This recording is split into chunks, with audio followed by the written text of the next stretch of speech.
5 আগস্টের পরবর্তী বাস্তবতায় বাংলাদেশে একটি গুপ্ত মুনাফিক শ্রেণীর আবির্ভাব হয়েছে, যারা বিগত 15.5 বছর ছাত্রলীগ এবং আওয়ামী লীগের পতাকা তলে আশ্রয় নিয়েছিল। তাদের পদ পদবি থেকে এই ছাত্রলীগের পদ পদবি নিয়ে ছাত্র দলের আমাদের উপর হামলায় তারা সরাসরি জড়িত ছিল।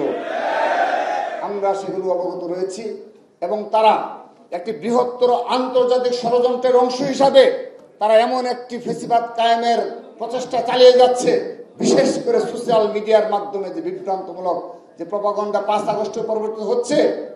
আমি ব্যক্তিগতভাবে আপনাদের সভাপতি হিসাবে দৃঢ়তার সহিত একটি কথা শুধু বলছি, যারা ইসলাম বিক্রি করে শুধুমাত্র নিঃস্বার্থ চরিতার্থ প্রকাশ করতে চাচ্ছে, যদি আমরা আল্লাহর রহমতে এই 31 দফার আলোকে আজকে যে 8টি বিষয়ে যে প্রশিক্ষণ হবে, যদি বাংলাদেশের প্রতিটি ঘরে ঘরে ছাত্র সমাজের মাঝে পৌঁছে দিতে পারি, সব মুনাফিকরা বেসে যাবে ইনশাআল্লাহ।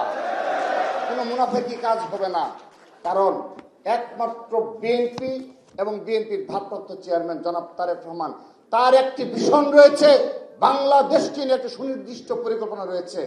আপনি যদি শিক্ষা বলেন, আপনি শিক্ষার ক্ষেত্রে ইতিমধ্যে আমাদের বিএনপির ভারপ্রাপ্ত চেয়ারম্যান জনাব তারেক রহমান একটি ভিশন উপস্থাপন করেছে এবং আজকে সেই আলোকে আলোচনা হবে।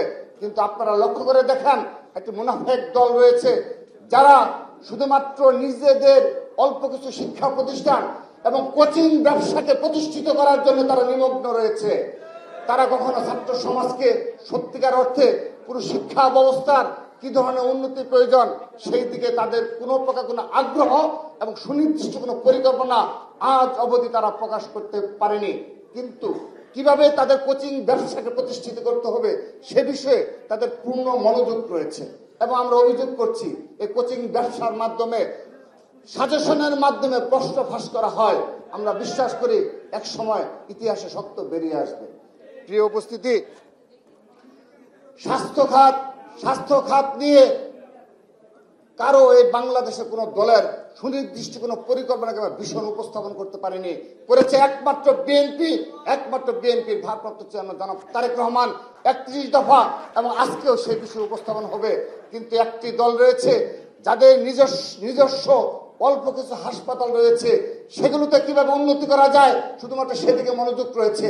কিন্তু প্রান্তিক পর্যায়ে জনগণ কিভাবে স্বাস্থ্য খাতে সুবিধা পেতে পারে সে বিষয়ে সুনির্দিষ্ট কোনো ভিশন কিংবা পরিকল্পনা আজ অবধি তারা প্রকাশ করতে পারেনি। প্রিয় উপস্থিতি, আপনারা যদি আসেন ব্যাংক বিমার কথা, বাংলাদেশের অর্থনীতি কোন পথে যাবে, অর্থনীতির যে স্থবিরতা এবং ব্যাংকগুলো যে আজকে ধ্বংসের দ্বার প্রান্তে, সেই সেক্টরকে কিভাবে উন্নতি করা যায়, কিভাবে সুদূর প্রসারী পরিকল্পনা গ্রহণ করা যায়, একমাত্র বাংলাদেশ জাতীয় দল বিএনপি এবং জনাব তারেক রহমান তা প্রকাশ করেছে। কিন্তু অপর যারা একটি মুনাফিক দল রয়েছে, যারা এগুলো দখল কাজে ব্যস্ত এবং কিভাবে আরো বেশি দখলদারিত্ব বজায় কায়েম করা যায় সে বিষয়ে শুধুমাত্র তাদের মনোযোগী রয়েছে। প্রিয় উপস্থিতি, সেই একইভাবে আজকে আপনারা দেখতে পাবেন শিক্ষা ক্রীড়া ক্ষেত্রে বিএনপির কি ভীষণ সেটি একটু পরে আপনাদেরকে জানানো হবে। কর্মসংস্থান ক্ষেত্রে বিএনপি তথা জনাব তারেক রহমানের কি পরিকল্পনা সেগুলো একটু পরে আপনারা জানতে পারবেন। আমরা ছাত্র সমাজের নিকট পৌঁছে দেব, প্রতিটি পরিবারের নিকট পৌঁছে দেব ইনশাআল্লাহ। এগুলোর মাধ্যমে আমরা ভালো কাজের মাধ্যমে অপর যারা ইসলামকে বিক্রি করে তাদের বিরুদ্ধে এটি হবে আমাদের প্রতিবাদ। আমরা ভালো কাজের মাধ্যমে এবং আমাদের সুনির্দিষ্ট পরিকল্পনার মাধ্যমে আগামীর বাংলাদেশ বিনির্মাণ করব। সেগুলোই হলো 24-এর গণঅভ্যুত্থানের স্পিরিট, সেগুলো আমরাই ধারণ করবো ইনশাআল্লাহ, আমরাই বাস্তবায়ন করবো ইনশাআল্লাহ। প্রিয় উপস্থিতি, উপরে যারা উপস্থিত রয়েছে, আমাদের নিচে যারা উপস্থিত রয়েছে, গর্ব করে বলতে পারি আপনারা এই বাংলাদেশের শ্রেষ্ঠ সন্তান। বিগত 15.5 বছর আপনারা সবাই, আমরা সবাই রাজপথের পরীক্ষিত নেতৃত্ব, এ বিষয়ে কারো কোনো সন্দেহ নেই। কিন্তু আমাদেরকে এখন থেকে